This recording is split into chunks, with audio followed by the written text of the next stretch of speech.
El sector turístic mira amb optimisme aquestes vacances de Setmana Santa. La bona climatologia i les importants reserves de neu al Pirineu fan preveure unes xifres d'ocupació superiors a les de l'any passat. Amb tot, la crisi econòmica es continua notant i la plena ocupació només s'aconseguirà a les destinacions de muntanya i a les cases rurals, això sí, només durant el pont, és a dir, entre divendres i dilluns. A les comarques gironines s'espera una ocupació superior al 70%. Amb tot, es confia en les reserves d'última hora per aconseguir pics de plena ocupació durant el cap de setmana.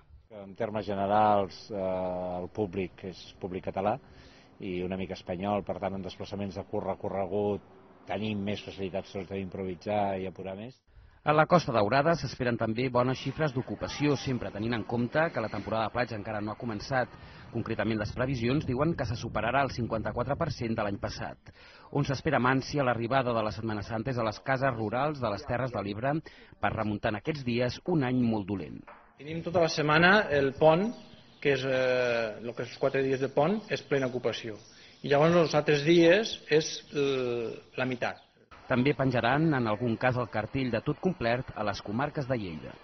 Preveiem una ocupació, pel que fa a les nostres places de turisme, d'un 85%, sobretot a les comarques del Pirineu, on les places hoteleres poden assolir en aquest nivell, i fins i tot en alguns àmbits el 90%, com és el sector del turisme rural. Per últim, i pel que fa a les comarques de Barcelona, la capital catalana, l'ocupació dels hotels fregarà el 85% en els dies festius, i al Maresme apunten ocupacions entre el 70 i el 75% de les places, amb un 75% dels hotels oberts.